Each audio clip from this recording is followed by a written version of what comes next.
Great. Let's talk about minutes from July. Anyone have any comments, additions, edits, criticisms, annoyances, critiques, Praise. praise, adulation? Julian did a pretty good job, excellent job. One comment I have about minutes in general is it's important to minute comments made by external people, the public. It's important because that's the record, if it's not in the minutes, it's like it never happens. So Right. people come on, make important contributions. We should keep them in the minutes. On this previous occasion, there was nobody online, or nobody online who made comments, so it doesn't apply here. Yeah, this is a good, not necessarily for a large discussion, but this has been a discussion topic in numerous ACFC meetings as I well. was trying to think if it was this iteration that we went deep into this, or was it the last? This is the last one, which was that the rules are that for minutes, you have to cover motions made, you have to cover sort of the beginning stuff we did, like who's attending, is there a quorum? But you do not need to, you don't need to designate who said what. So I don't need to say like Brad said this or some member of the public said that. And in fact, it's probably best not to, because it's really easy to hear something and write down something and then sort of misconstrue that. And the other thing is that. Can I just interrupt and ask? Sure. So as I take the minutes, we're looking for the flavor of what was said, not what was. So you just said something.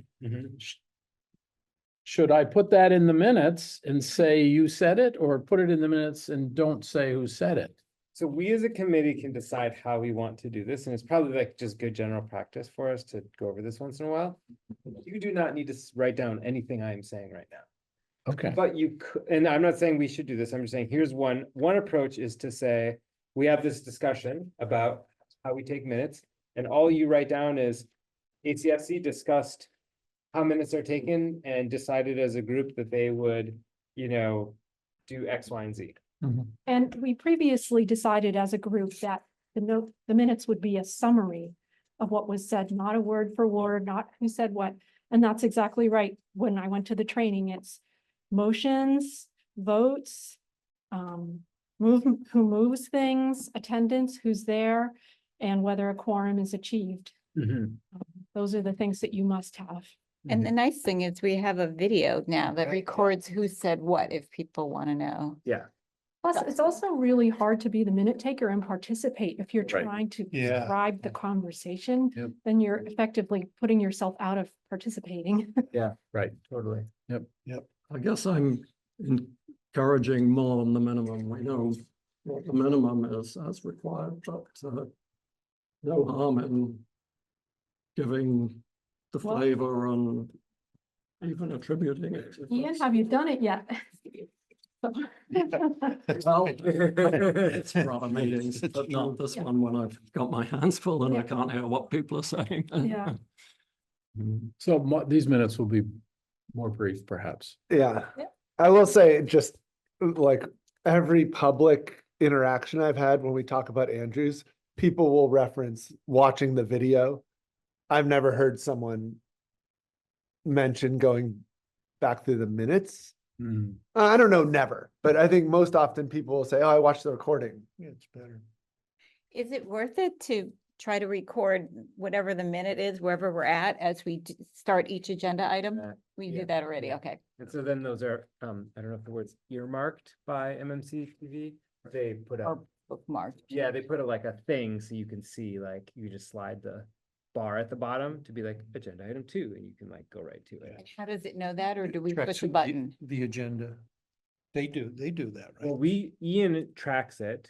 We're talking about tracking the time for each. Yeah, for the videos, so Yeah. it's easier to find. You just things. put, are you pushing a button that says, okay, now we're on agenda item 2, or does somebody actually watch this? Or maybe AI watches this and decides Well, I have a stopwatch going and I make notes on the agenda. Okay, The important thing is I send it to Mount Mansfield TV. get it. Because Okay. they want to have a heading at the top, which, gives the agenda and the timings.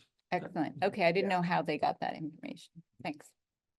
Which I think for me, gives us the ability to do the best of both things, which is we have a very detailed history of our meetings on video. And we can provide minute takers with doing a more general overview and still participate fully in the meetings, knowing people can always go back and see them. So Mhm. it feels like we're doing right by everyone. Anyway, so that's that. Oh, we need a motion to approve July minutes. I wasn't here, so I. Neither was I. abstain. Who was here? Gerald Wright makes the motion. Take a second. Write that down, right? Sure, I also. Okay, everyone in favor? Aye. Aye. Okay, I abstain. Me too. great. All right, 2 abstentions, approved, 2, 4, 5. Any additions, changes to the agenda? Okay. I see on here an RCC report. So couple things going on in the RCC world, which will overlap with our world a little bit, which is one, Vermont Conservation Design. We've talked about this a little bit. They put a whole new LiDAR map of prioritization for habitat and landscape and community scale management. And the RCC is going to do like a workshop for town committees and other folks who are interested in learning more about how to use that, probably at some point in January. And so that's a thing that if you, on this committee, if you're interested in learning more about it and how you can use that to inform any work that we do, that'll happen in January. And the reason why we're doing it then is we started talking about the way in which landowners operate. And so like right now is the time where you're still in the field and it's really, really busy. Fall is the time when you're sort of wrapping up that previous year. And so we wanted to have the workshop be at a time where people were going into the field season and could use that tool as they're planning out their field work for the next year. So that's one idea that the RCC is doing. And then the other thing that's kind of cool is that we've been doing a lot with rivers and flooding, knowing that that's obviously a huge issue in Richmond, and have talked with a bunch of different groups, and we are basically creating like a prioritization chart that says, here are the things that, we think we can both focus on as a group and have like the resources and the expertise to work on. So if personally or whatever, if you see there being overlap with ACFC in terms of riparian stuff, that's something that, you're welcome to ask me about. I can get you our list of things that we're working on. A big one is a geomorphic assessment of this stretch of the Winooski, so that we can really say like, well, we know there's flooding. We can give a lot of reasons for that, but are there some like top 3 reasons why we're getting such intense flooding downtown? So, yeah. So, Montpelier obviously gets flooded a lot, and the North Branch Nature Center actually did some assessment that I thought was really cool about their property to show how much water they were actually keeping out of the system and out of, because Yeah. they're kind of storing water, their forests and Yep. the neighboring forest during a flood, and could convert that to a dollar value. So I don't know if that's on the horizon, but that might be a great way to incentivize the town doing more riparian restoration. Yeah, that's a good idea. Yeah, we should, Yeah. we're only starting to do the, looking into who can do the geomorphic assessment. And so, yeah, at some point when we get a contractor to do it, we'll be able to see what they can come up with in terms of what data they're gonna produce. But definitely one of them is gonna be different storage systems for flooding in different stretches of the river, and sort of where you're getting, storage capacity, where you're getting scouring and, flooding, and then places where maybe you're getting channelization and it's like fast, high volume water. So, Because there are some folks at the regional planning level that are thinking that riparian, or anyway, flood flood zone forests are like, will be like the new community forest of Vermont, that will yeah. have chains of them that, might go up the hillside or along the main rivers, and yeah. could be a really neat Huh. the way we can manage our forests and flooding at the same time. For sure. Yeah, Anything we need to do as a committee, maybe on the first, I mean, it sounds like Conservation Commission has got a plan and probably don't need us, but we should support them evidently. yeah, yeah. I mean, I think support could look in a number of different ways. I think one way, and we'll get to this later in the fall, but is that there's large private landowners in Richmond who may not have an interest in conservation, but could benefit from having this information as they think about how they're managing their fiefdoms. So that's just one thing that we can reach out to our networks and be marketing people for them in terms of spreading the word. So yeah, that's all I got. Any other town committee things? I don't know if anything's happening in the trails world, Chase, or I've been out of it a little. It seemed like we had a bunch of efforts to get people together that kept getting rained out to just do general cleanup. And then I haven't checked back in since I got back in town. This is directed to Chase, that Snipe Ireland Trail on the Jericho side, completely washed out.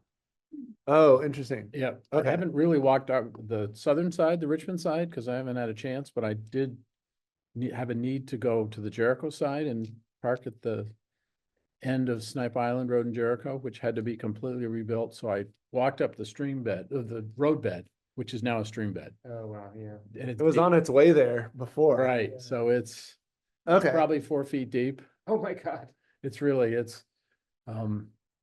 So, all right, don't need to take away. Well, It's just information. yeah, I'll write to Jericho Trails and I know those folks and Right, and then when I get a minute, I'll walk up our way. I mean, I could do it tomorrow, yeah, and then I'll just tell you what I see.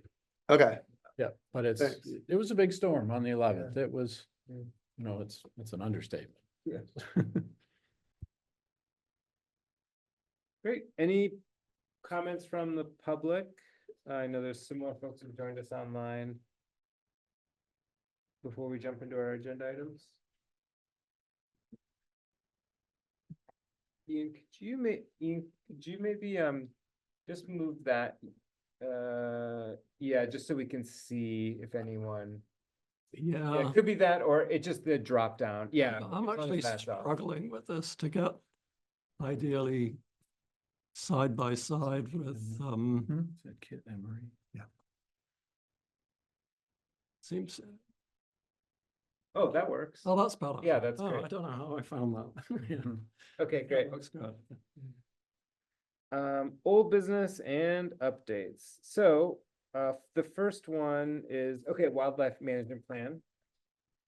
That's me. So update that I have for you all, let me just grab it here. Is that I said I was gonna make the tables and I did. So, sorry, I'm saying this as I'm grabbing my copy of the management plan. Okay. Oops, that's my list of to-dos, but not the actual management plan.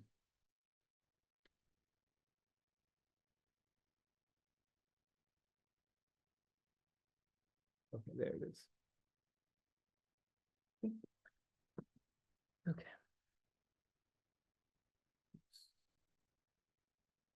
All right, so last time at the meeting, we sort of talked about the suite of things that I was willing and happy to do for the management plan updates. So I've taken every section that has had objectives and tasks associated with them and created a task table basically, so that every objective that had a task underneath it is now couched within a table. So you can see here's an objective, here's a task. There's some objectives with no tasks. There's some tasks without any objectives, because before they're sort of bulleted list, but that's okay because we've just preserved all the information. It's just in a different format. And the other thing that I did is I went through the, I'm gonna get the names of this wrong here, the TSP and the CMP, is that right? TSP, CMP? Which were the recommendations from the prior committee, so kind of rules, regulations, trail focus things, and also the other committee commenting on that. And made sure that that information was collected within the management plan, as well as actually talked to Brad briefly about making sure that some of the wildlife information was in the Brad's version of the wildlife stewardship plan. So basically, I just wanted to make sure that that information had made its way into the management plan. So we can still hold on to those documents and go back to them, but we can also be assured that that information is in the management plan. It's not in one section, it's integrated throughout because that was a very integrative document. So I guess my question for you all is, one, how do we want to deal with the objectives and task tables that are in the management plan? While we're pausing, I think actually you've jumped to an agenda item at the end. Oh, I did? We were expecting draft item B, Let me see. draft management plan. And I think you've jumped to Draft Oh, wildlife. Oh, I'm sorry. We jumped to management 7:20. plan revisions. I did. I saw management plan and I got excited. So, Yeah, we can keep rolling so with we're it. gonna, we could, It'll be Should- very should we quick for switch me to these? finish it. since you're well Yeah, into we'll this, keep going and flip it we and- jump back and. Yeah, sorry about that. Yeah, just so everyone's aware of what's going on. Yes, sorry. Including me. I got overly excited. So my question then for folks is, for these tables, do we have a process we'd like to use for filling these out? And in some ways, what we choose to put in there is sort of like, those are the tasks of the committee. So it is not going to be like a one and done type of thing, but how do we want to think about, so for example, we'll just grab a table here. Okay. So for example, under the, which one is this? Streams and riparian buffers, there's an objective of maintain and preserve surface and groundwater quality. And in that says forestry and agricultural uses of the property shall at minimum comply with the terms of the conservation easement and with state and local water quality regulations. So that's an objective and a task. What, no kidding. Yeah. You know, So that's a great point, Brad. So at some point, we're gonna have to be like, okay, do we keep this? Do we Yeah. modify it? Like, what do we I do? mean, those should be our minimum standards, right? Which I don't even think we have to bring up.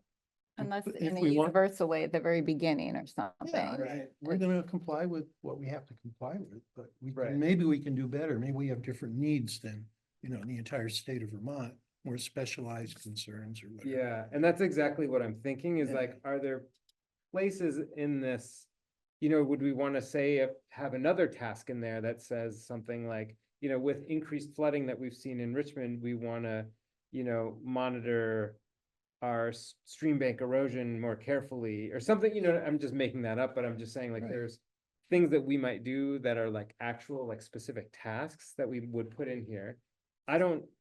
So I'm just curious to hear from the group, like what would be our next step in this in terms of sort of filling these out? Because right now they're a bit piecemeal, they're not quite as robust as I think we would like them to be.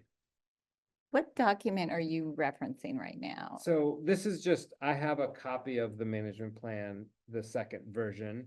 that I've been making So my. it's nothing that we posted for this meeting that. we can No. Look at, wait. The last meeting had I think I put in there an example of the table, Right.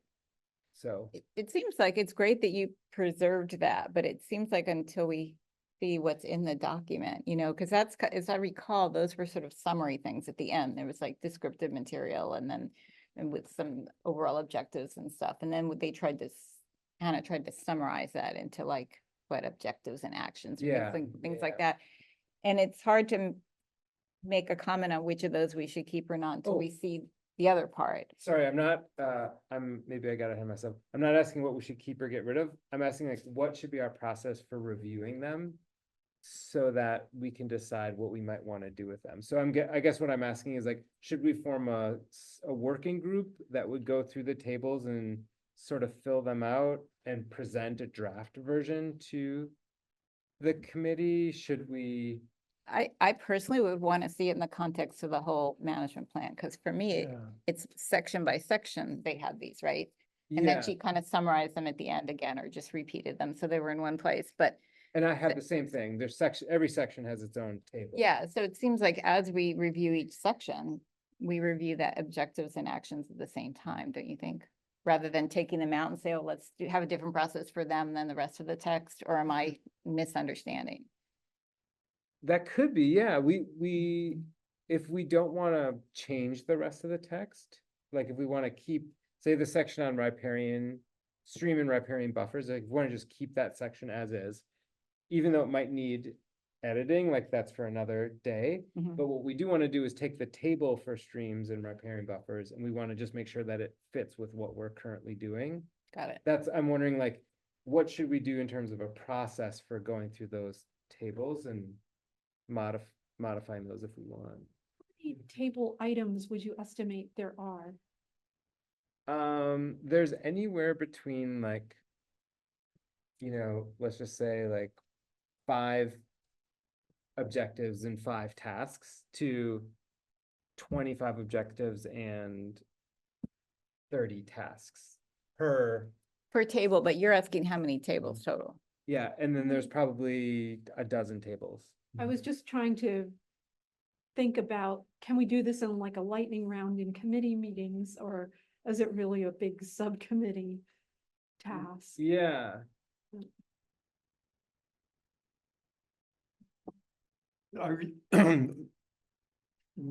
Where are the background sections? Are they gonna be eliminated? No, everything is still there. Yep.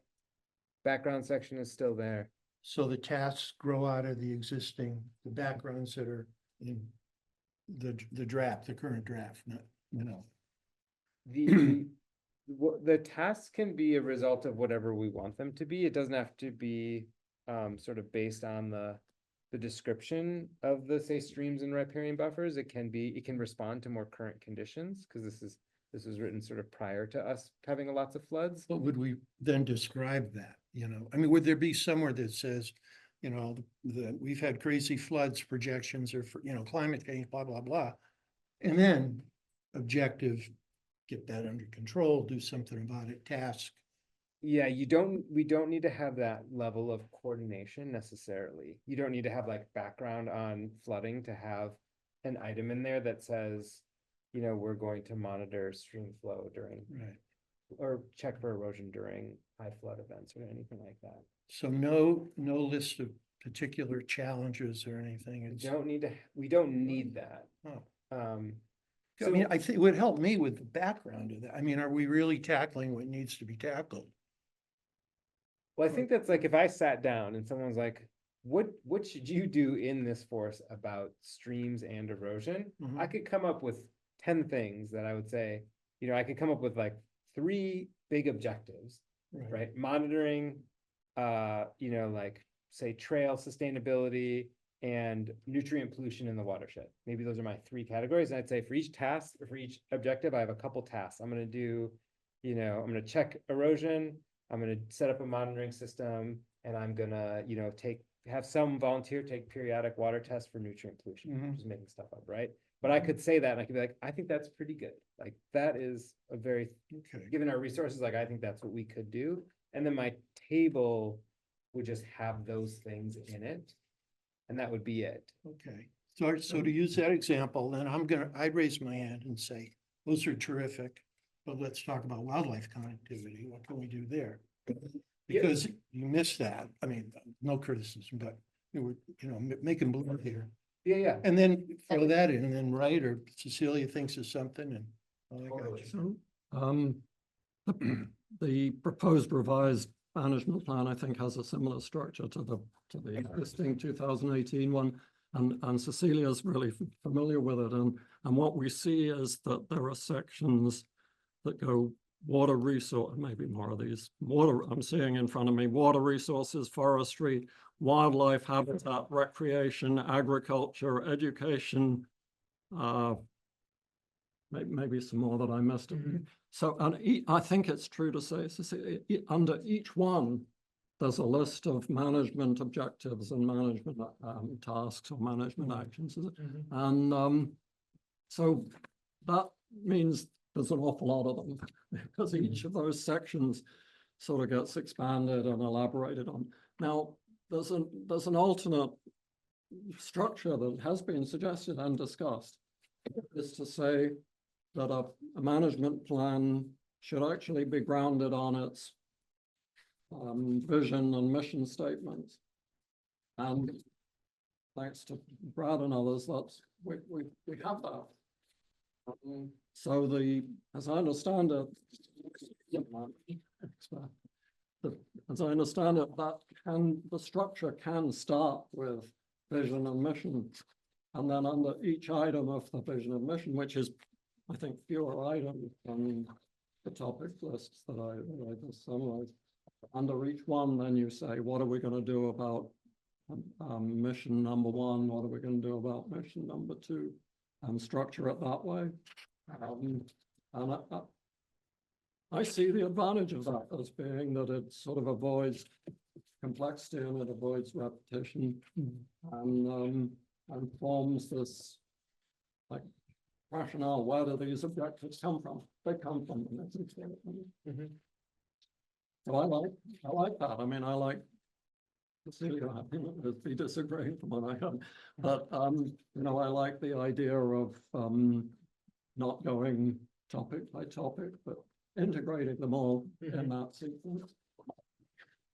It seems like more of a major rewrite. You were suggesting that let's at least get the objectives and action steps up to date and not worry about some of the other texts. Was I hearing you? I think that was the committee consensus. Okay, yeah. I'm sorry, I've missed 2 meetings in a row. Okay. So I had 2 thoughts. One, in terms of philosophies of management plans, there are some that you put everything you want to do into it, because then when you go to get funding for X, Y, or Z in the future, you have to show that it's in your management plan. So they're not necessarily things we know we're going to get done next year, but they're things that, should the opportunity arise, should there be another flood or this or that, it's already there and we can say it's doing that. And so that's one.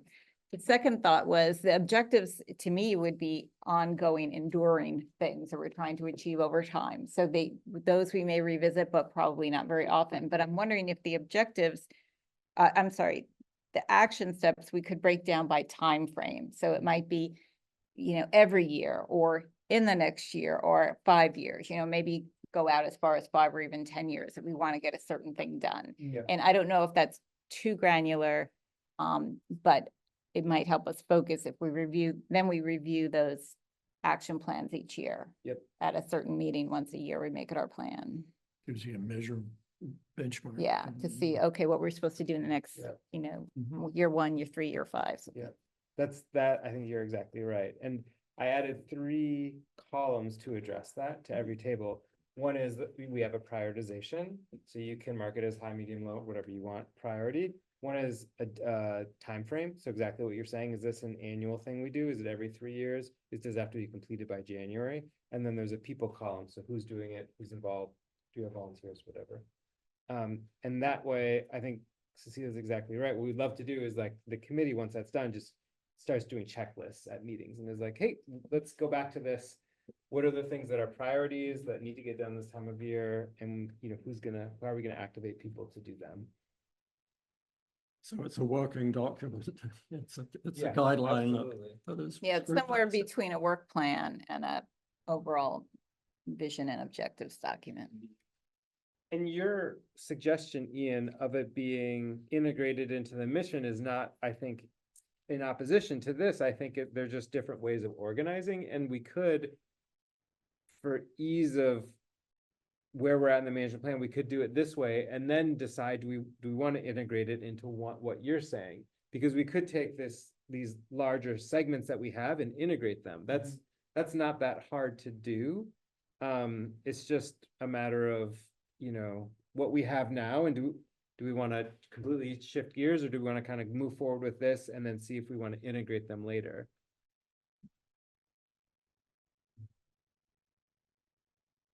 I can see how the integrated version might help. A given action could address multiple objectives, right? Mhm. So it might help wildlife and flooding and education all at the same time. Mhm.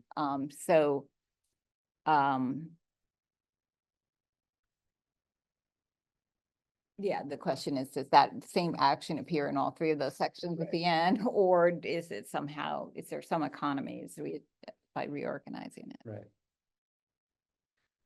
So in my ideal world, if I was an autocrat and I could just tell people what to do, I might say 2 people are a working group, and every working group is gonna get 2 task tables, and you're gonna meet between now and next meeting and just go through them, and you're gonna either edit them, make suggestions, whatever, and bring it back to the group and say, here's what I recommend, and then we can discuss that and add and subtract, and then once we're good on that task plan, that just goes into the management plan. And then at the end, we could say, okay, we're good, we've got all these tasks and objectives, or we could say, okay, now we want to integrate all of them into the mission, as Ian's suggesting. But I'm not an autocrat. So I won't make Sounds like a people good do that. idea. You could propose you could just propose that, You could. and we could say, oh, that sounds interesting. Sounds Let's very give it a try. I mean, I just want to infuse a lot of joy and freedom into this and not be weird. If only And Beyonce were here. Yeah, and I brought Oprah with me, and she has a few words to say about it. It seems the question has arisen, should we ask you, Daniel, to pursue this on your own, and come up with something, having, listen to this discussion and bring it to the committee? Or the idea of a work group was floated. Does it need more than one person? I think it would be nice to have it be more than one person. I would feel if I was the manager of this forest, I would feel totally fine with writing my own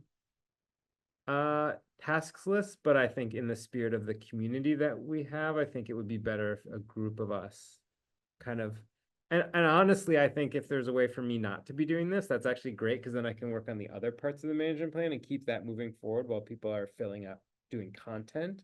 Basically, like, I'm enjoying doing formatting and organization and the process, and having other folks like feed into the content of it.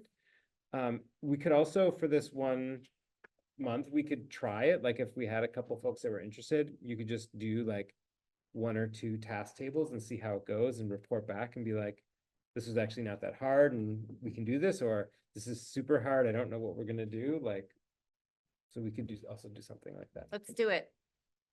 I see, to me, the challenge is gonna be integrating them. I mean, sometimes I feel we've got working groups, people all over the place, Mm-hmm.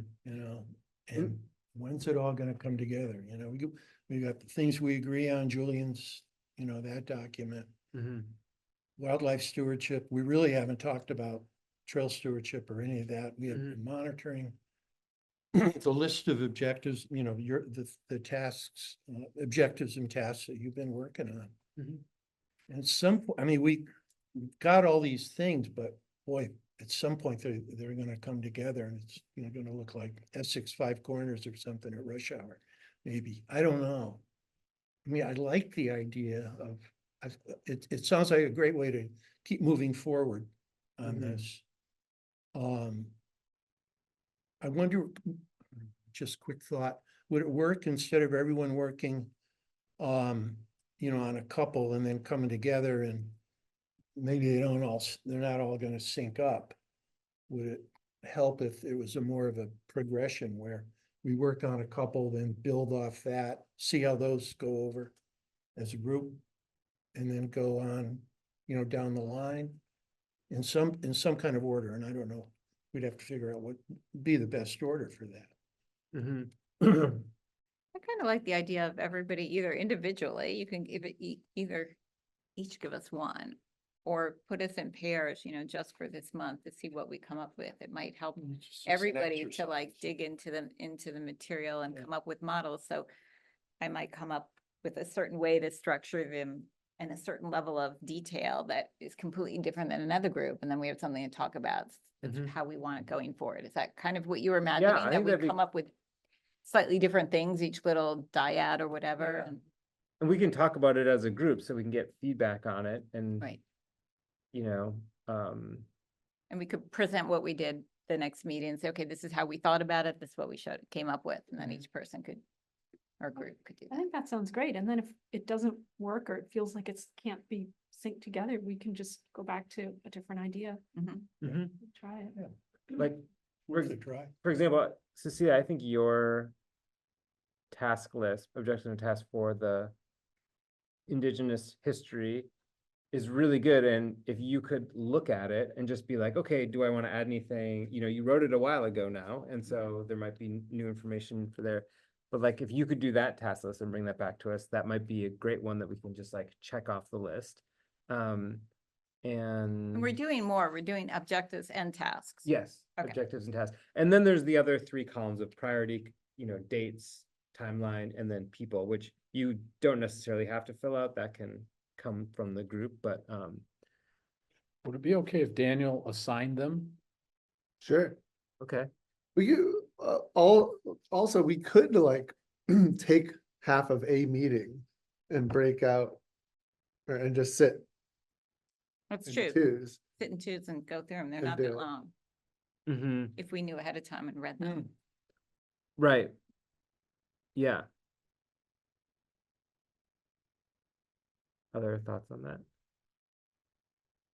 I was also thinking it'd be great to take a meeting and meet out at the forest and just hike and clean up and get collective eyes on everything. Before it gets too dark. Yeah, I mean, it would probably be our September meeting. We could have a special meeting in between to do that. I think it would Carry have to on the be a left. special meeting because people wouldn't be able to come from the public. You can advertise that that's where it is. at the Yeah, we forest. do We that wouldn't be as- able to record it. Right, but that's not required. The audio recording. I know the select board has done special meetings Have they? out in the field. We do that as a trails committee most of the summer. We're just meeting and outside. Getting work done. Yeah, So are you willing to assign them to us?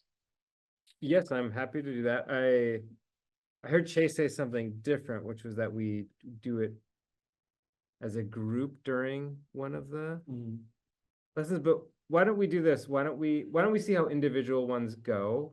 And then we can, if we think that's not working, we can do something else. So Cecilia, if you can do when I just mentioned the Indigenous history and land use. Brad, would you be willing to do the wildlife habitat? Sure. And I will send this in an email to everyone. Right, what do you think is your area of expertise that you would like to dig into? You assign it and I'll be happy to do it. Okay. I would like you to do the forestry. Yeah, good. I'm going to do I'm gonna do two actually because they're very similar. I'm gonna do wetlands and vernal pools. Those are Um, two different whole things. Yeah. I mean, they are, I know in real life they're different, but I didn't know they were different sections. Okay. Um,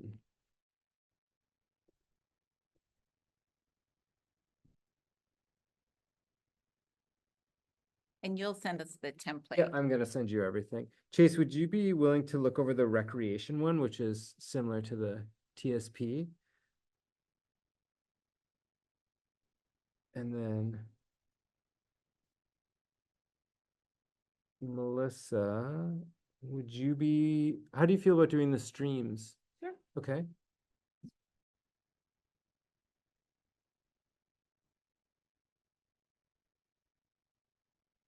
That's water resources. Yeah. That's the heading. yeah. And Ian, would you be willing to do the natural communities? Sure. Or there's education is another one. I could do education if you want somebody to do too. Well, that'd be great. Okay. There's agriculture too. The list goes on and on. That's why I wanted to base it around the mission statements. Reduces the number. Well, you can put forestry and agriculture Yeah, together. can we combine? Yeah, Yeah. yeah. Well, there's So so you- little agriculture. Yeah. Okay, then Ian, I'm gonna stick, you're gonna have natural communities. I can do that. Yeah, think about that I one. mean. Yeah. I'm not an expert on that, but. No one's experts, but we all have expertise. Yeah, I can do it. Great. Great. Call for help as needed. Yeah. Hmm. Okay, I will send that out to everyone. We'll see how it goes. Thank you so much. And my thinking is that this should not be a long task. This should be like a thoughtful hour should get you most of the way there. Are we leaving out any members that are not here this evening that Oh, we should yeah. include? Julian, Julian. and I can connect with him and see if he would like to take on another one. Okay, and I'll great. just talk to Good. him. Yep. Good. We have used up 25 minutes instead of 10 almost. I let it roll just because Is that right? Is it? I don't know. It's good stuff. It seemed like we're moving towards Right. the conclusion. Yeah, sorry that took a while, but I'm glad that we're moving this part forward, and it'd be great if we had these lists and then we can, it's a big step towards us Yeah, getting to the point where we Yeah. bring this to the select board for approval. yeah, we Daniel, are mentioned those- we're running over time, but we've got another potentially big one, I think, with the one that we skipped, the Wildlife management plan? the wildlife management. Let's plan, yeah. jump in. Quick question first. Are those the sections then that you've delineated for the next plan for the draft? Yes. The ones that we just pretty much gone Yeah, over, right? so wildlife habitat for you. Yeah, I Yep. mean, wetlands and vernal pools, forest, okay. Yeah. So those are a little different than we had, I think, right? Than Mm, before? They should be the exact same. Oh, okay. Yeah. Maybe they are. Okay. So I didn't change any of Okay. that organization. It's all the same, all the Oh, I information. see. Yeah, Yeah. I'm looking at, I see. Okay. Thanks, everyone. Did you see that the old plan had a table like that? But not as detailed. You did. It was a- you Did see that, right? Yeah, that table is just the bulleted lists that were found in the document. Yeah, and it copied doesn't, and pasted. and it doesn't cover all those, everything that's in the table. Okay, Cool. Yeah, thanks for on that. Great. So, Brett, can I turn it over to you? Yeah, so, oh man, it feels like months ago. I don't know, sometime in the late spring, maybe, we got together, Chase, Sam, and Daniel, actually, I think at one meeting, Mhm. right? And talked wildlife stewardship. Worked on drafts. We've travel schedules of people this summer got in the way of us actually managing to get together to review the various drafts, but they evolved. We had, early on, we had a meeting with Andrea Shortsleeve of Fish and Wildlife, who looked at an outline that we had and gave some great input on that. And eventually, we ended up with a plan, all right? So I submitted that to Andrea, and I just got her okay on or her response today, with apologies for not getting to it sooner. But she's very happy with this, and this was in the packet, right? So she's talking about the document that's in the packet.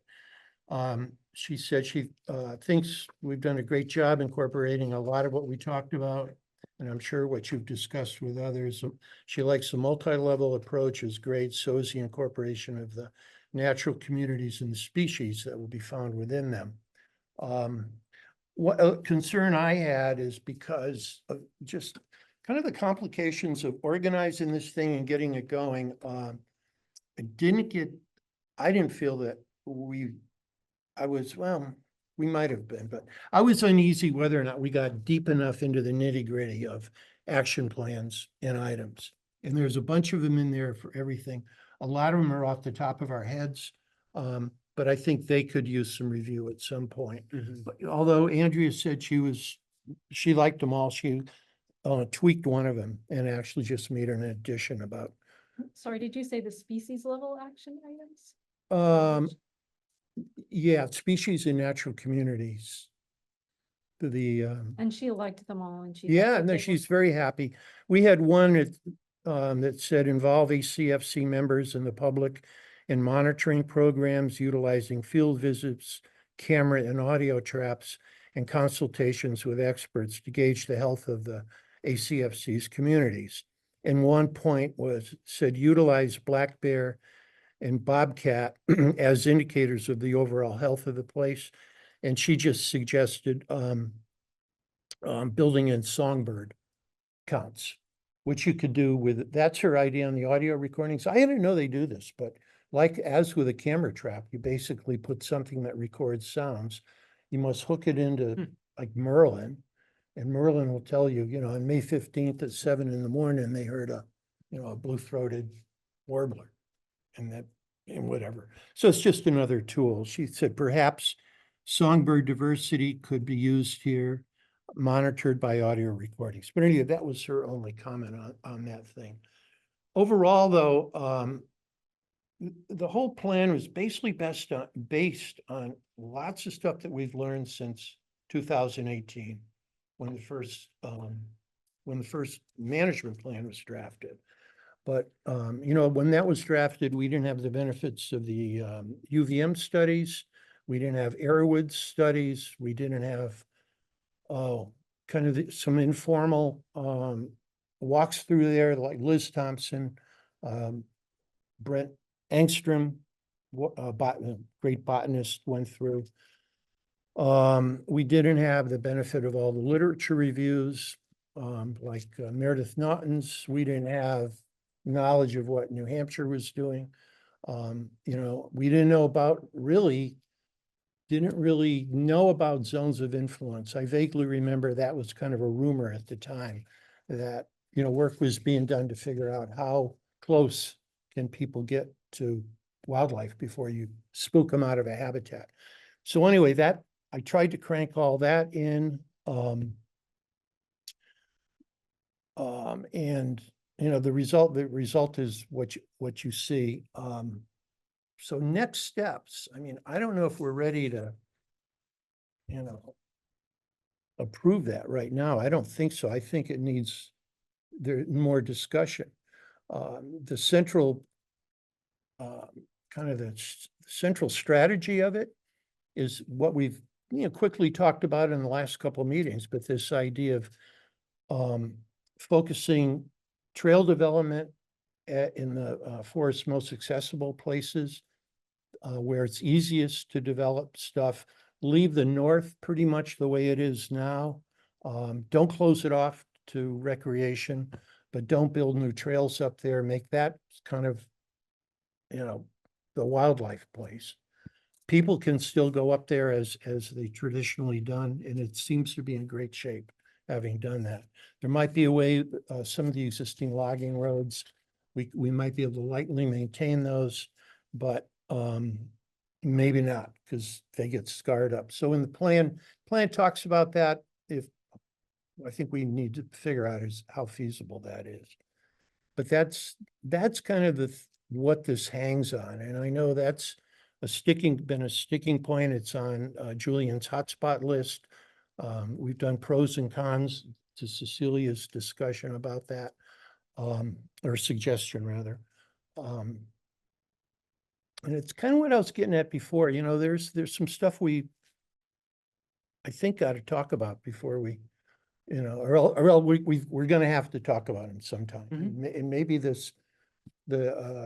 you know, coming up with the tasks and the objectives and tasks, when we put them all together and look at what we have in this bag, maybe that will be the time. But, so anyway, that's kind of what, you know, what the management plan is, or excuse me, the wildlife stewardship plan is all about. I would hope that maybe Sam Pratt, Chase and I could get together sometime in the next month and go over this. And have something that's, you know, I think more, something we've been able to discuss more than we have to date. Okay. Okay. Yeah, so I guess one of the questions for the group would be, I think, Brad, you're right when you say one of the sort of hotspots, one of the sticking points, one of the challenges is this sort of where trails get built. And this idea of having sort of a north-south divide and a more extensive trail network. We would really say south of the vast trail now, which is more accurate than south of the power lines, with a more conserved area north of the vast trail. And so, I mean, I think that can be a conversation we continue here. If we make any, you know, if we make any moves on that, then that information can go into version 2. So I think that, you know, we can decide whether we want to do that, if we're prepared to have that conversation, or just think that through a little bit.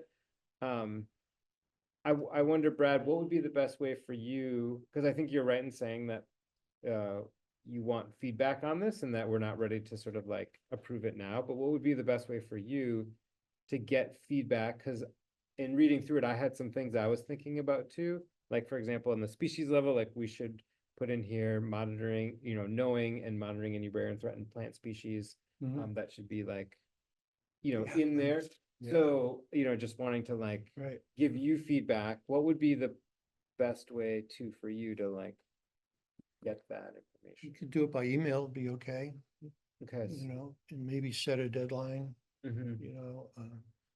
I could send out reminders, you know, I know it's tough, it's No, for people to find the time to do it, but it would be, you Okay. know, really helpful. yeah, okay. Comments,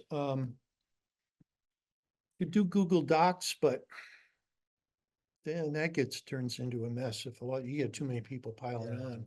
So individual ones would be great. Okay. You know.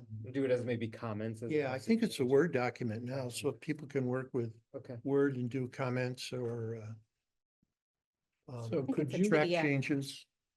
could you get comments from the committee by, say, I'm making this up, say by the 15th of August, so that September, yep, so that the subgroup could then meet right after that, Yeah, before the next yeah, meeting? maybe we could find it. That's a good idea. Do that now. Pin down a date after, say, the 15th. So, yeah, Brad's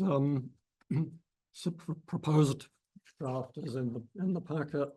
And as you mentioned, Brad, there's a major question raised in there, which is some kind of demarcation line between the more conserved south and the lesser conserved north, in terms of primarily human access. And the convenient demarcation lines that have been suggested, and we've discussed at previous meetings, has been the power line, you know, the power lines keeps coming up, and then the vast trail comes up as another demarcation line. And I think really it actually needs to be some combination of the two. Neither of them is a good fit. And actually both of them are sort of artificially created demarcations by human activity. The humans put up the power lines. Right. The humans, well, had a road historically that was turned into a vast trail.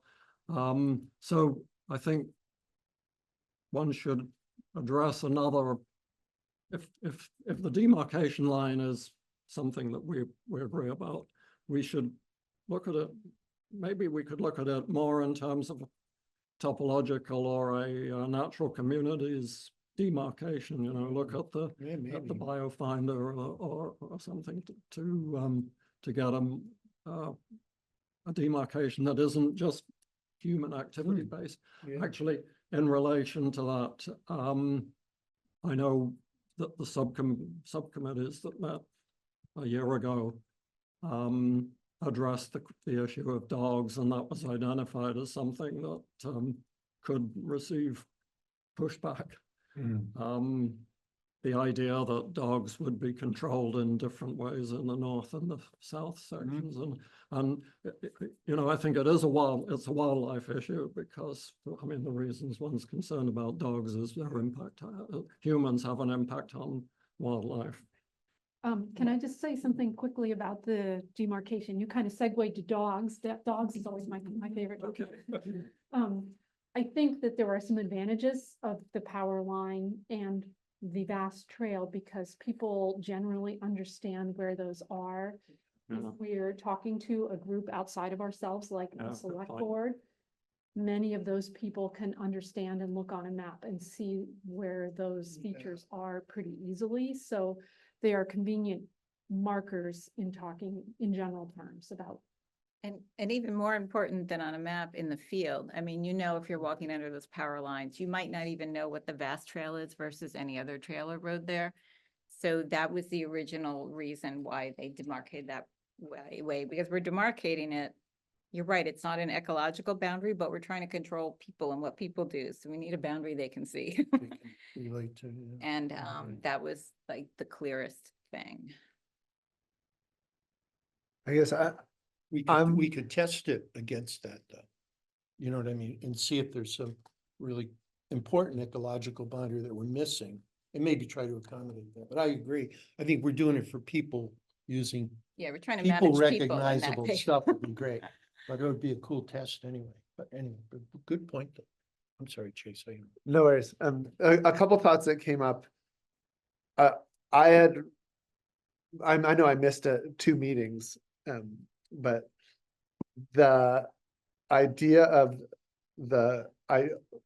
like designating what can happen where feels like a big step that hasn't been hashed, and it had been a conversation, but not a conversation that like we had as far as having that as part of the wildlife stewardship plan, nor something that felt conclusive, more of a general brainstorm. Right. I'm like personally where I'm at now, not in favor of higher density in one part. So you're saying you're not in favor of that idea that's being floated out there of high density and the low? no. But that goes all the way back to the original plan, so it's not a new. Yeah, I mean, plan. maybe higher, but not designating dispersed travel instead of like one thoughtfully built route that does its best to avoid sensitive areas. And that, like, to me, still seems like the more sustainable option long-term. And so it seems like using a wildlife stewardship plan to encode that would create a lot of precedent going forward that we'd be creating another document that would be, I don't know, we'd be dealing with this sticky issue before figuring out the sticky issue itself. Right. Yeah, I think I think that's kind of what Brad's saying. We need to decide as a committee on that recreation configuration before we say anything about it before we approve the wildlife stewardship plan. So that was what Julian was going to talk about, lead us in a conversation today about. He's not here. So that's why we could have that conversation still based on kind of what we're seeing here. We don't have to finish that conversation, but we can have it. But yeah, it's definitely not set in stone. And that's just the thing we've been talking about. It's been an idea, Right. but has not been voted on by the committee Right. or in any other way. I also see Nancy has her hand up. I do, thank you. Let me just see here. Oops, okay. I'm not sure, okay. Thanks.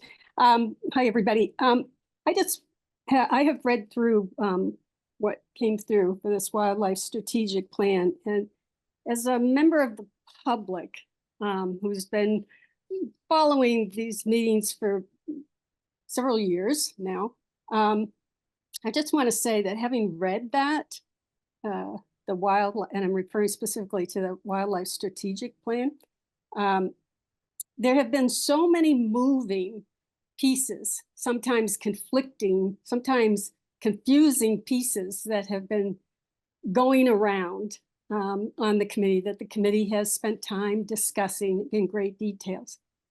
And I've got to say that seeing that strategic plan, even if that's a draft form right now, as currently written, for me, it's the first time that I've seen somebody zoom out to the big picture and bring it all back down to very practical concerns about the Andrews Community Forest and what the town could do. So for example, in terms of the big picture, how does the Andrews Forest fit into the statewide efforts through Vermont Conservation Design and that new Act 59? Saying they're encouraging communities and throughout the state to put aside these areas of reserve for little minimum human interference. It includes comments to that. It uses BioFinder, the new tool that's out there that the state is already using. How great that Richmond would start to use that tool as well. It looks at the 3 levels that wildlife and habitat are looked at, that the state has looked at, that landscape, community, and species level. Thanks to, and we know about that from the RCC workshop that Andrea Shortsleeve was part of. And that in the strategic plan, it talks about each of those three things.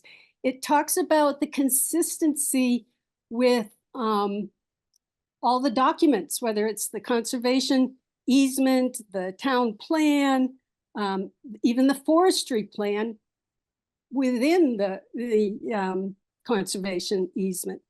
And then it continues to include practical issues like costs of developing trails. So while it may be a difficult issue for people to, I don't know, even consider sort of a division of spaces in the forest between the northern part and the southern part, I think putting forward that option, at least at this point, has been an incredible way to pull together tons of these details that this committee has been dealing with off and on for months in a very incredible, cogent, scientifically based, researched, literature-based, practical way. And I was incredibly impressed with it, not with its length. And yes, I think there are some redundancies in it, but boy, it was really the first time. And I think having that focus of using the option of a division helped put all these details and competing ideas, and it made an incredibly well-reasoned argument. And I think it's an argument that would be hard pressed to argue against, certainly from a scientific point of view, as well as a logical point of view. So I say congrats. And I really feel like it's the first time I've seen sort of a whole down to the funneled area of what goes on in this forest, and also a potential compromise that could work very well on both sides. So I just wanted to say thanks for doing that. Brad, other members of the committee, it was an incredible job to bring all that information together and make it make sense in general, never mind to our own forest needs and what this committee's been doing for the past couple of years. And I think it was great. Thank you. Thanks, Nancy. All right, timekeeper wise, I'm a little off here. But we're on to VELCO. Yep. Yeah, so just before we move on, in terms of having that conversation about trail development, do we as a committee want to think about when that conversation should happen and what the process would be for Brad moving forward with the parts, well, I should say with the committee, the subcommittee, the working group, so many names, moving forward with revisions to the stewardship plan? I don't know if I understood your question. I'm sorry. So I would like to give you some feedback, the working group some feedback about some specifics that I would put in, like I mentioned, the rare and threatened plant species monitoring. Yeah. And so there's things we can do to kind of move that along, but it seems like we need to have a conversation about this idea of sort of zones of trail development. Right. So I'm wondering, how do folks think about, like, do we want to have that conversation next time? Do we want to focus on that?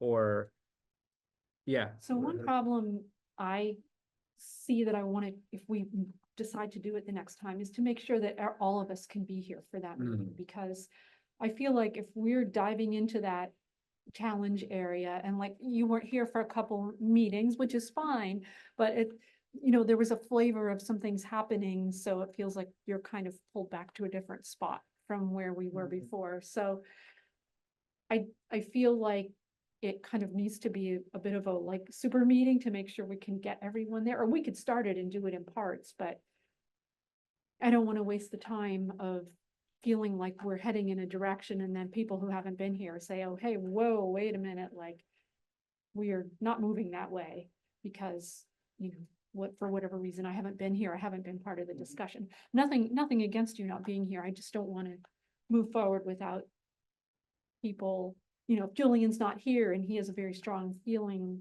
about how we should be moving and we come to some initial consensus points and then he's not here, I feel like then we're dragged back to the beginning of the conversation again. So. And more so if he's supposedly facilitating the meeting, it'd be great if he were.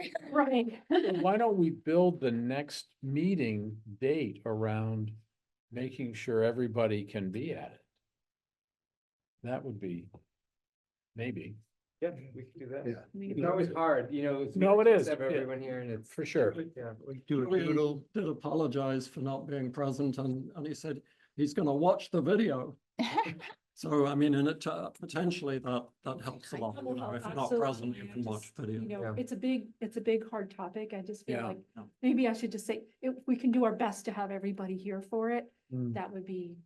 Another option would be we could try to do a special meeting that would just be that one topic, and that wouldn't be part of a longer meeting, because I know it takes a lot of brain power to do that. And it's like doing a 2-hour meeting and then also having like that more intense conversation can be a lot. And if there was a time where people could just set aside like 1 hour and we could meet and or just focus on that one thing. But we can, at the end, when we talk about our next meeting, we can see if that would be an option. Why don't we- oops. 2 quick questions. Is the goal for this wildlife stewardship plan to be integrated into our management plan? Yeah. The same thing with the trail stewardship plan. They're both actually going to become like chapters or sections in the management plan, maybe replacing or merged with some other text that's already there. Is that the goal?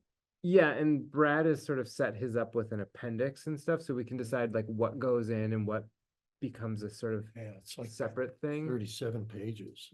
It's There's a lot of action steps and hefty, objectives and yeah, things like that, pretty which hefty. we're going to be looking at. It seems like if we could give you feedback on that Yeah. before or for the same meeting that we're Yeah. gonna have that discussion. That means we're all getting into the text and thinking about it Yeah. a little bit more.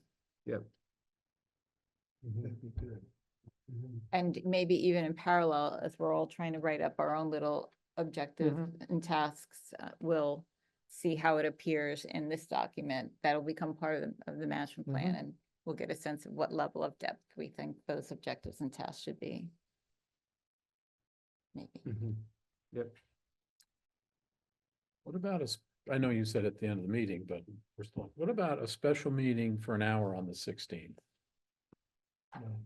No? Oh, Not here. okay, well, I that's- just looked. Oh, no, 16's okay. And not that it has to be around me, Well, but if we try want to get everybody here. everybody, yeah. No, 16th would be okay. What day of the week is that? It's a It's- I chose a Monday just because that's our pattern. We're in that mode. Doesn't work for Chase. Does it work? Oh, okay. Okay. Good. I saw a sigh, so I was wondering, I was sensing it didn't work. I Yeah, think it's my like, oh mind my was like, is an hour actually gonna, Oh, maybe it's an hour and a half. gonna get there? Maybe it's an hour and a half. That's gonna be Yeah. a cookie meeting. I was Yeah. gonna Yes. say. Yeah, yeah. next. Nice. I can do the 16th. I mean, in some ways, it feels like whatever we end up deciding there will make everything else we write much more informed, Yes. Yes. right? Whether it's the management plan or I think so. maps or wildlife or trail stewardship. Yeah. We got to figure that out first. Yeah. So special meeting on the 16th. I just want to make sure if anyone else has any other. Or we could just make that our next meeting. Well, I think my idea was that we have so much business to do that we can separate them. I mean, we could make it our next meeting, but What if we just shelf all the other business? Because I- once we do that, like, Oh, so we wouldn't have one later in the month then? or just have this conversation as the whole meeting. That's fine.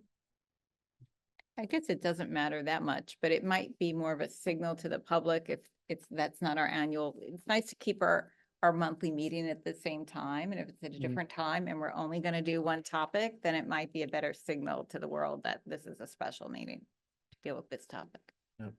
The 16th is probably I think it's a select board meeting, if that's. The water if we and don't wanna sewer and touch select that. board, so I we could look at it. We need a different room and Yeah. I don't know if we'd be competing for public attendance. Water and sewer meeting. So. And so is the- I is- know I cannot make the 23rd, which is when we're supposed to have our September meeting. Oh.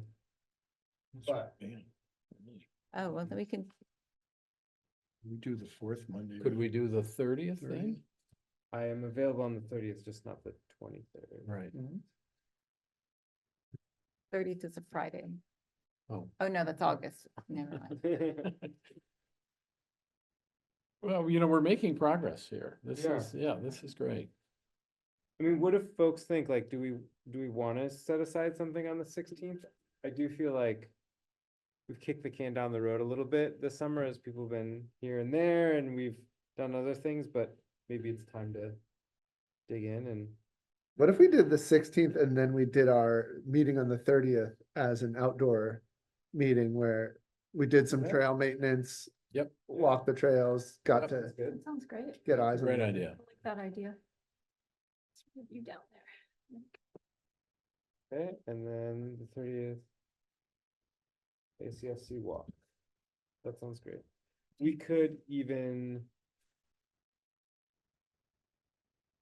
I'm just wondering if we're gonna have enough daylight. That's okay, we'll figure it out. Bring a headlamp, Go earlier. Yeah, if we have to, we can just see how it goes. go 5:30. We don't need to decide 5:30? right now. Right. We can make it 5:30. Yeah, we also don't have to have a 2-hour meeting. We can do 5:30 to 6:30. Yeah. Right. Great. Great, thanks for that suggestion. That was great. Yeah. Okay. We'll keep the 6 o'clock on the 16th just for consistency's sake. Yep. yeah, so we're 6 to competing with sewer and 7:30. water, Yeah, but there's more room here, right? yeah, I mean, we could even go across to the library if we think a lot of people are gonna come. Do you think it would be something that would attract attention? We I wanna bet be able if to do. it did, I bet a lot of people would just come online as they've been. Do we, okay, yep, so we can be somewhere else and have the cameras. Yeah. We can be Yeah. in the other room and have the cameras. Yeah. Good, yep. Great. Thanks, everyone. Right, So Thank you. Velco update. Yeah, the I'll- sequence would be a VELCO update from Wright. Yeah, I'll be quick. Mm, So, Is that good? Yep. Move along. yep. So there were 5 items Yes. with our negotiations with Velco. And I don't think we need to go into executive session. We're in agreement on 4 of 5. The first is they provided an insurance certificate naming the town as additionally insured, relating to human harm that might relate to the power company. They've agreed to install fencing and signage at the concrete bridge abutments. They've agreed to put signage on both ends of the old vast trail that say no all-terrain vehicles. They have sent the draft easement, which includes language it's the only thing that's different from any earlier version is that we don't give up any parking spaces at Route 2 because their 25-foot right-of-way infringes on all the parking spaces. And they were fine with that. And then at our last meeting, I brought up these items and said that they provide us an extra $2,500 going from 8 to 10.5 to allow us to do trail work on the old Vast Trail because they're using it with their small off-road vehicles, ATVs, and it's damaging the trail. And the committee said, that's not enough. Let's get 10. They came back and said, no, 2,500 is fair and, sign these documents and we'll be done. And I think we should stick to the 8 and 10, which is 18. They want the road easement. We don't. I mean, it's fine whether they have a road easement or not. They have the right to use the road because they installed it and they can go anywhere on the Andrews property they want. So I think we push back again. That's to try to get the 18. And I think my suggestion is that Josh take on that responsibility with the town attorney. Just because, we've tried, I've tried, and we're close, but then it should be Josh and the select board to say to the power company, this is reasonable, please support it. Do we have any documentation about the reasonableness of that, Uh, of what, what it costs to fix a water bar or? We received that at the last meeting on what VYCC generally charges Mhm. over the Okay. course of time to do that type of work. Great. Yeah, Yeah, because VELCO raises a precedent in terms of what they consider a normal per foot or Right. any measure of how much they compensate. And I suppose my question is, should there be just one number? If they're going across some land which isn't important to the town or important to a large number of people, that would be one thing. If they're going across a town forest, are they having a bigger impact and therefore should be compensating to a larger extent? But but you suggest, gosh, it may be the best person. And so I guess the question is, should we be recommending as a committee that this be handed over to Josh? That's what you're And saying. have Josh negotiate basically the 18. Quick question. So you said they already have, the right of way. They're looking for a permanent easement. Will they walk away from it and then we'll be out the 18,000 that could have been repairing their use of roads anyway, if they have a way to get around? We would if they be, are allowed to do we that? would be out 8. because they Because originally, that's what they the originally offered. original offer was 8. And And then 2,500, so they're at 10,000 right now, 10,005. 5, and we were saying 8 plus 10 Okay, versus 8 plus 2,500. but they won't walk away thinking we have a right of access. Well, I don't think so. I mean, Okay. they can do what they want. They've retained and hired a surveyor to survey it. It's all surveyed. They've had their legal department draft the documents. I think in their budgetary world, it's a very modest number. Okay, VELCO's a huge, and we're not taking advantage of them. We're just trying to get the damage they cause repaired so that it's, Usable by and that's then. in perpetuity. I mean, they're But never gonna give us money in the they're future. not gonna give us for money it, in the so- future. We just are trying to repair what needs to be repaired. Sort of. And we're not causing the damage. They're causing the damage. And you know, they're very good people. They just, they have a model and, we're bumping into the edges of their model and help us out here, folks. So they won't walk away, but they might just say, no, we're a hard stop at that number. Right, and then we'll go, okay, I guess we don't need the easement. They don't, but I don't. I mean, they can watch the video and hear me sputtering, but if I were them, I'd want to conclude this and move on.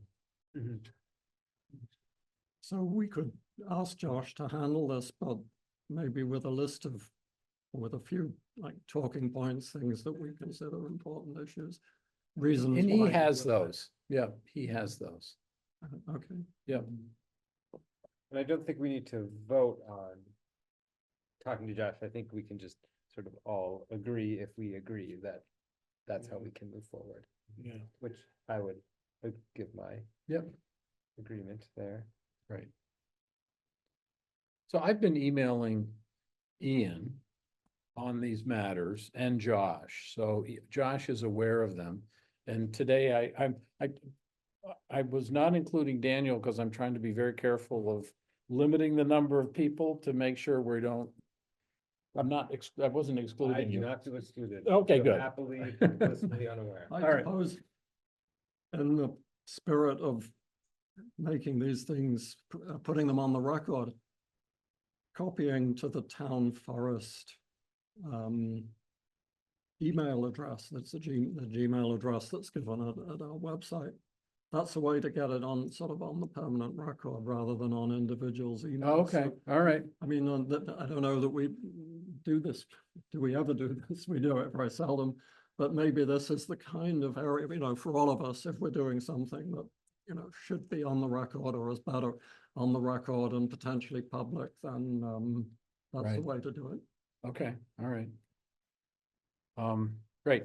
So I'll follow up with Josh and keep Ian copied, if that's okay. Would it strengthen Josh's hand to have a vote of the committee that said that we want the $10,000 for this reason? Or has that been done in a previous meeting that I went?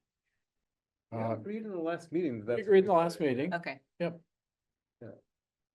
Thank you. I'm looking at the agenda.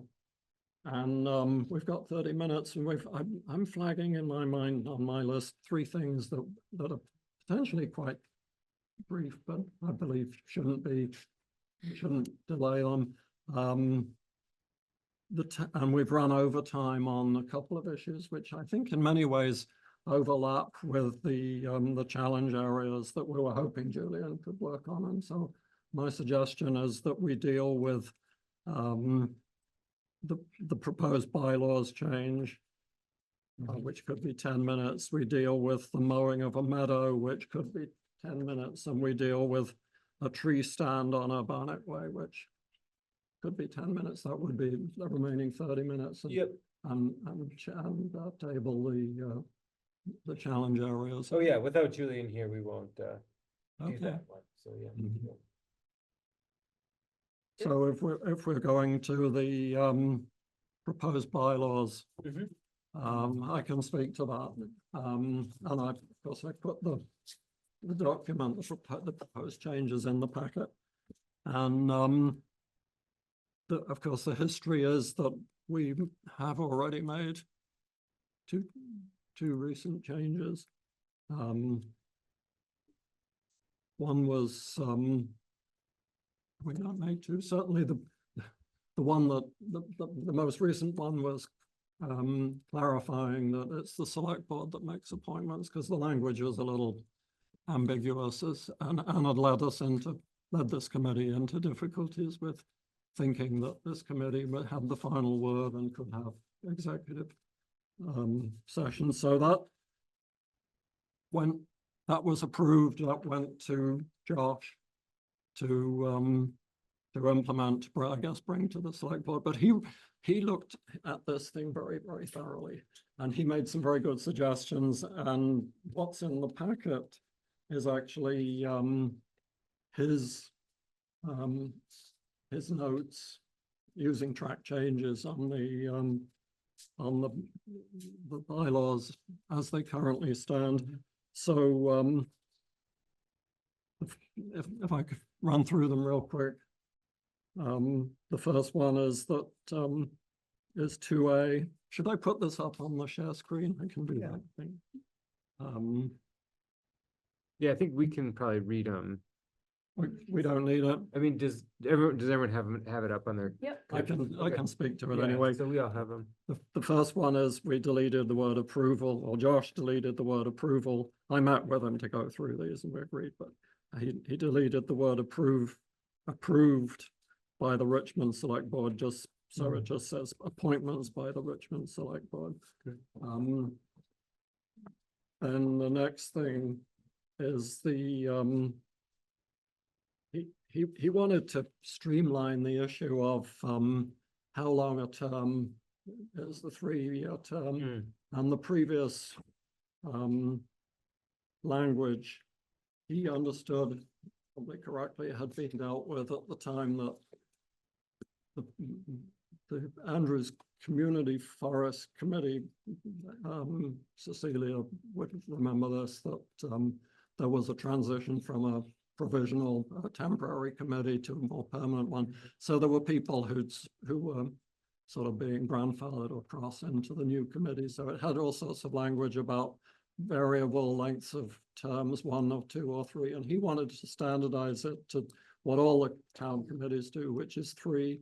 Yeah, it wasn't trying to grandfather anybody. The idea was we wanted to have 3 people come up each year or whatever. Staggered. They want it staggered. So in the first year, you'd be appointed either for 1, 2, or 3 years. And it says it pretty clearly, which may be renewed for 3 years going forward. But it's fine to, now we're past the initial date, so might as well get rid of that excess wording. It's staggered already, Tommy. Yeah. Because of that, yeah. Yeah, the main thing was to sort of standardize it to the 3-year appointment and the May-June transition, consistent with other committees and the select board, I guess. And no select board is different anyway, other committees. But he also wanted to make sure that there was language in there about terms that aren't completed, so that if there's a midterm vacancy, then there's language there about how to replace that person. And then the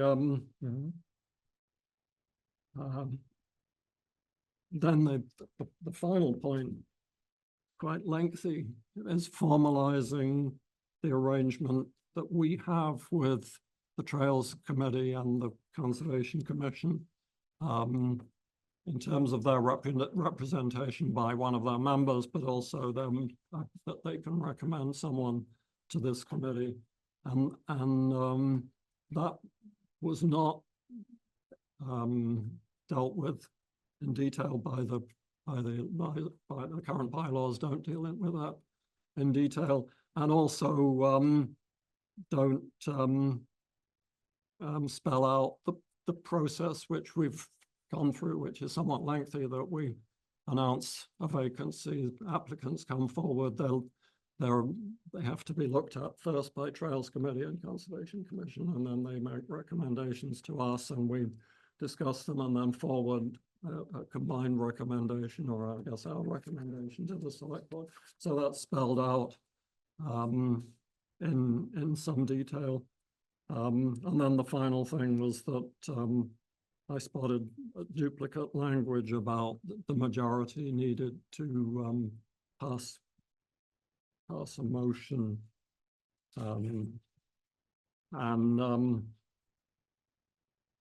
The 2/3 majority, that was approval of all matters requiring committee vote shall require affirmation by 2/3 majority.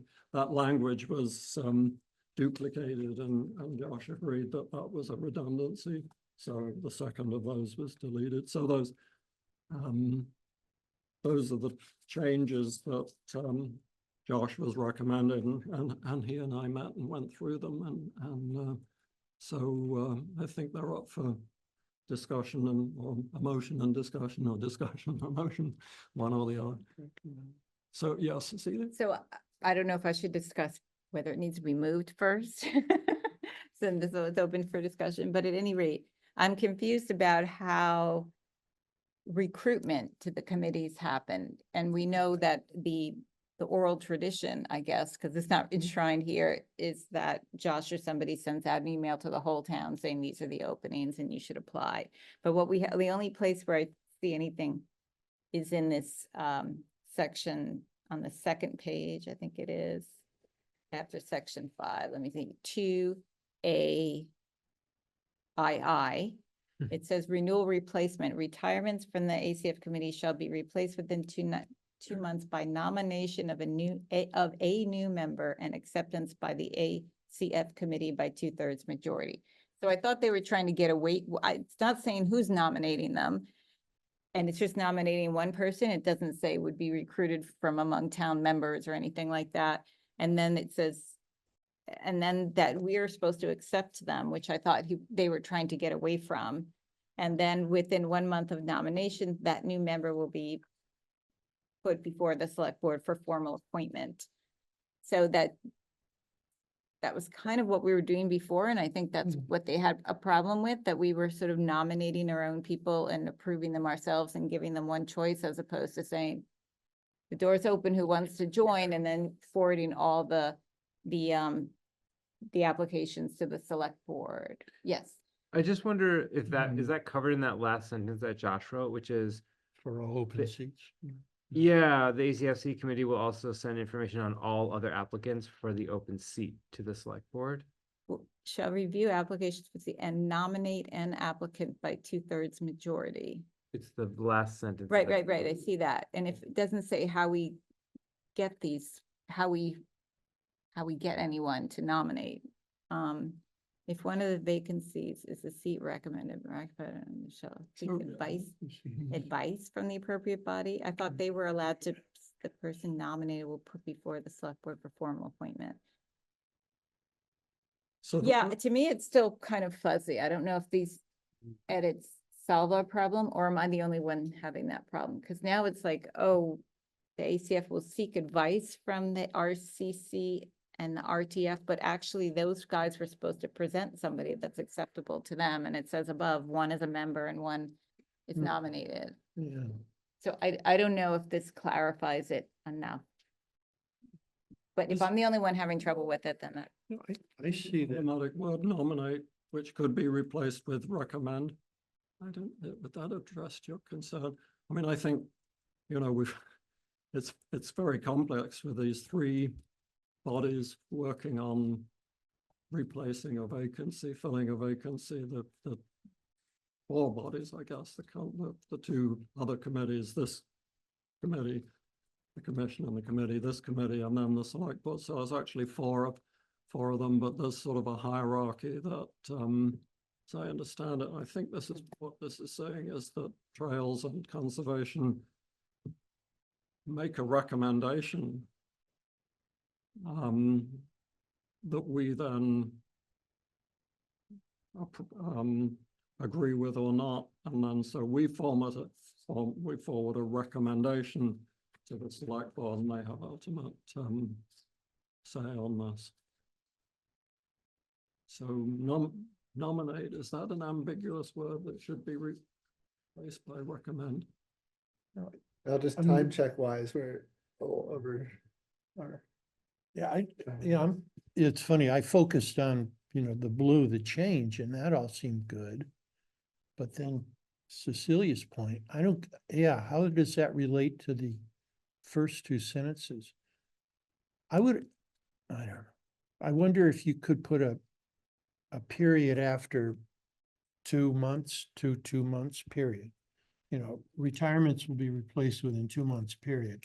Then jump for all open seats and then do the blue and just bag the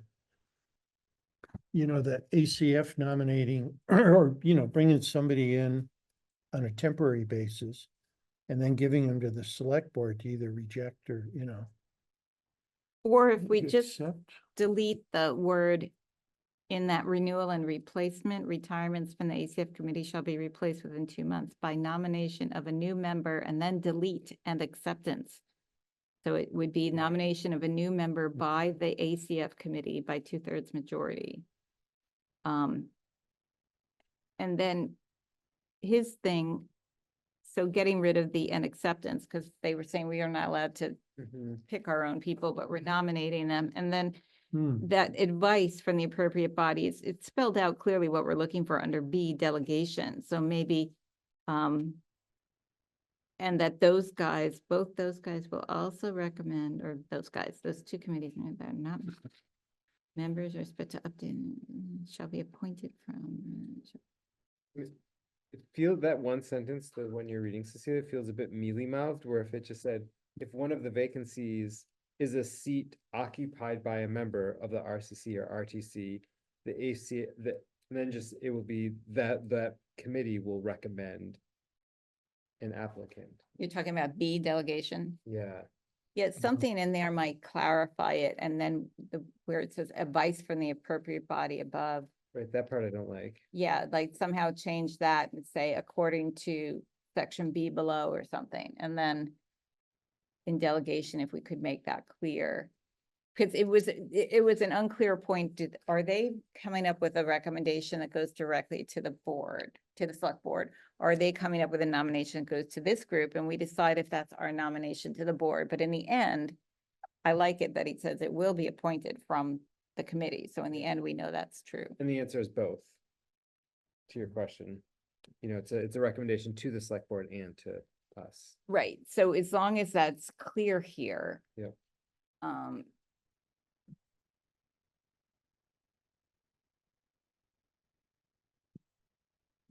I Yeah. think, Cecilia, what you're saying makes sense. I wonder if you could, I don't know if other people have other thoughts on it, but I wonder in terms of moving this forward, would you be okay just to, as we finish these resting, just type that up real quick and send that edit to Ian?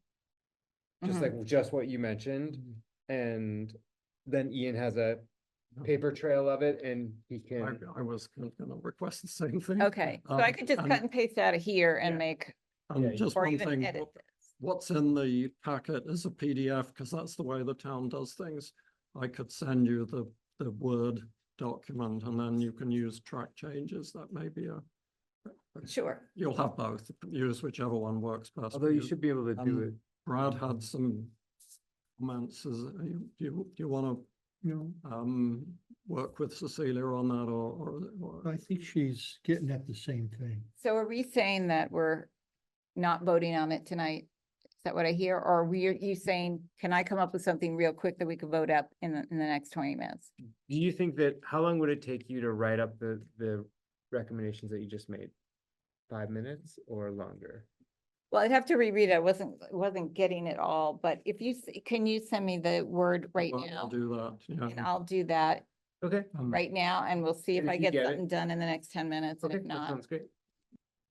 Send it to you right now. yeah. Yeah. I can do that. Well, except I would like to, do I need to be introducing the other two items? There's the that I we can do just them. talked about. Yeah, we'll have right to it. Okay, the mowing of the, well, the mowing of the meadow is the next one, and the tree stand is another one. Yeah, you just do that. and Go we'll have ahead. right Yeah, to it. it won't take me long to do this anyway. Great. So those are, neither is 10 minutes. Okay. A lot Yeah. less. So on Route 2, the westernmost portion along Route 2 of the Andrews Community Forest includes a quarter of an acre of former Andrews Meadow land. And then to the left of that, the west of that, is property owned by Adam Wood. And there's as you go through the S curve, there's a house on the north side, chalet type house. And Adam mows around his property, and this year mowed that portion of the Andrews Community Forest Meadow. And he and I spoke about it, and I said, you know, I think before you mow it again, we should visit with this committee to see if we want it mowed or not. And just because it's the town's property, we need to have a say in it. And, okay, yep. And then, got mowed again, and he's a very, very nice person, and he's on the select board. And so I said, I think we need to get together, and so Adam and Ian and I got together, and he's mowing it for, along with his other meadows, to curb certain invasive plants. And there weren't tons of plants, but there were some. And we, as a committee, need to think about, do we want that meadow mowed? It's not a portion of the property that's going to be heavily used by the public, because there's no trail to it, and there's no parking right there. But it had previously grown up to sort of an old meadow. I don't think there were woody trees, but it was an old unused meadow. So that's why we said we probably should bring it here. What's the area, the size of the area again? Half an acre. Okay. Yeah, it's long and narrow. It's narrow at the roadside, and it goes back narrow to the trees and to the budding landowner to the west, whose name I can't think of right now, or to the north. It looks like it would be the Woods property, because there's no fence line, there's Yeah. no, not a tree line. It's It's just a nice buffer for them. It's a nice buffer for them. So, thoughts? Yeah, I think that, I have a few thoughts. One is we should definitely, no matter what we do, send a letter saying we either allow you to mow this area for invasive control, or we do not, but recognizing the boundaries, that gets us our 15-year statute of limitations, not statute of limitations, I forget what the name of it is. Adverse possession. Yeah, adverse possession. Yeah. So we should do that for sure. Yeah. Just have that document out there in the world. And I think that it'd be worth one of us, and I'd be happy to be this person, to go there and look at the invasives, because mowing can often make invasives way worse than they ever were That's in the my first thinking. place. Yeah. And the mowing frequency, timing, and type of mowing all have a huge impact on whether you're making the problem worse or better. Right. And it depends on the species of invasives. Yep. So I would be happy to do that and look at it, and I could come back to this committee and make a recommendation of whether, and maybe the recommendation is, yep, keep mowing it, but do it on these different timeframes. It doesn't have to be yes or no. Yep. And there's also ground nesting species. Early in the spring. That's right. Up through the To 4th of July, for sure. Think about. Yep. So- And fireflies, who I didn't realize till this year need long grass. Yeah. Okay. And there are 2 survey pins, so it's not an arbitrary line. Yep. There's a survey pin at Route 2, and then there's a survey pin at the northern portion, So right it'd at be the. easy for him to understand where the boundary is without further. Yep, and there used to be a wooden stake in the middle, and stake fell over when it was, so that's good. And I get very thoughtful conversation. It's good. So if you would like, that would be great. I think the question in my mind is the invasive concern is poison parsnip, we understand. Right. Is mowing it and other times of year an appropriate way to, deal with that invasive. And do we want to mow? Is it better bird habitat? Then we gotta figure that out. Right, in the bigger picture of adding conserving habitat, is that a easy thing to add? As a, like, old field, which would later become part of the forest. Right, yep, that's another consideration, yeah. for Or sure. maybe there's some targeted invasive removal during a couple phases, but once the field reaches a certain maturity, the invasives would no longer, I mean, I guess it'll always be an edge. Right. Yeah. But So that very minor thing. The other thing also, minor, Ian, reminded me, and I actually knew it was there, but I forgot all about it. There is a, pretty long-standing tree stand, metal tree stand on Urbanik Way at one of the westernmost curves. And it's been there so long that the trees, I think it's a hemlock, is growing around it. And up on the stand itself is, the hunter had screwed, gear into the tree to hold his rifle, hold their rifle. So by state law, they're supposed to, the stand is supposed to be named with a phone number, and it's supposed, and permission is supposed to be asked. Maybe permission was asked a long time ago. I don't know the answer to that. Do you know whose stand it is? We don't. Maybe a posting in Front Porch Forum that said, there's a big, huge, a really nice stand at this corner of Urbanik Way. Could you please ask permission to put it there? And then at the end of the season, it needs to be removed. Something like that. What's gonna happen to that tree that it's grown into if they try to take it out? Oh, I think it's fine. And it's actually all held together with a pretty heavy duty bicycle lock with a cable on it. Yeah, So it's there. So what's the precedent if we have formal permission with one person having a tree stand? Well, they still have to take it down, they right? still have to take it down. Yeah. At the end of they have to get permission to put it up and permission to, This is in our management plan. So Yep. that's the text. Actually, Oh, interesting. the proposed revised management plan is has a little bit more detail, but this is what is applicable right now. Yep. So that could be put in a Front Porch Forum posting. yep.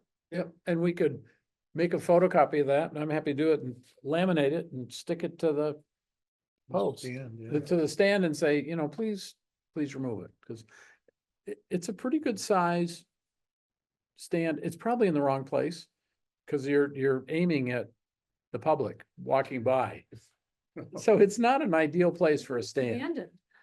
I wonder if we could say in the post, if this is yours, please claim it. If no one claims it by September 15th, we will remove it. Right, that's a good idea. Just to say, because I mean, my guess is it's someone's and they maybe forgotten about it and Right, moved on. moved on, or Right. whatever, and then at least we could be like, hey, we warned folks, and we'll just take it down. So I'm happy to, if somebody wants to post that on Front Porch Forum, I'm happy to follow up at the end of September, or whatever date that we choose, Mhm. 15th or whenever, to remove it. I would think that one of the co-chairs should put it on Sure. Front Porch Forum. I'm happy to do that. I can do that. Yeah, and if that person reaches out to you and says, oh, no, I want to use that this fall, then Take it down afterwards. it's down at the end of hunting season. People would not be aware of this text Right. from our management plan unless they'd really look for it. It'll be- Yeah, I'm pretty surprised, like with everything we're trying to pull off habitat wise, if someone can go in and install a tree stand. We had a meeting, one early meeting had almost 40 hunters, which never come to these meetings. They like mobilized to come, and it was a big issue. And there were people who had tree stands on the property Yep. before, and they wanted to make sure they'd still have access. So Yeah. that's why it's in the original management Yeah, plan. the person may have kind of abandoned it because it's in the wrong, in my opinion. It's in the wrong spot because it's right on the human trail Yeah. versus a game trail. Good Yeah. reason for a deadline. I think I know the tree stand. It's blue, right? Grayish blue, It's, yeah, yeah. yeah, yeah. But I think, does the state have rules about tree stands? I know they do about the duck hunting. Yeah, they do. And ice fishing things. So there are, there are state rules with this. Does this reflect state rules or? Yes. Okay. Yep. Great. Yeah, I'll post that. Ian, could you email me that? Just copy and paste the text and just put an email now and just send it to me? Yeah. Thanks. And I'll have that, I'll post that in the next few days. Great. Thank you all. This was good. Yeah, thanks, everyone. Forgot I was taking minutes. Yeah. So we will send out an email confirming the 16th and the 30th. I looked, sunset is 6:20 or something. Oh, perfect. So we could Yeah. be 5:30 to 6:30 and bring a headlamp or whatever Yeah, to half an for the hour. last Fine. little bit.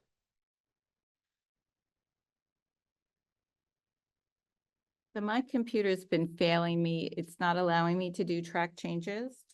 I've gotten 3 different paragraphs I've been working on, but it's just very minor changes, but I think I have it if we want. Okay, yeah, let's do it then.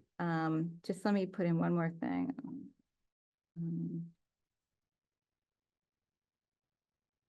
Okay. So I'm making it up by coloring the text instead of, and I didn't sign into the meeting, so I could just read it? Yep. I I'm don't fine know with that. if that would work. That works for other folks.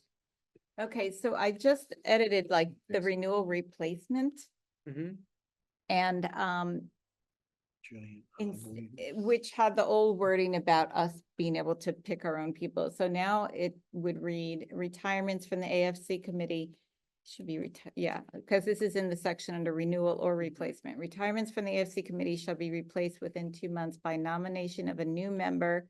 And I deleted and acceptance. So it's a new member by the ACF committee by 2/3 majority and forwarded to the select board. And it had and forwarded to the select board for formal appointment of new members. And it had also called. Yeah.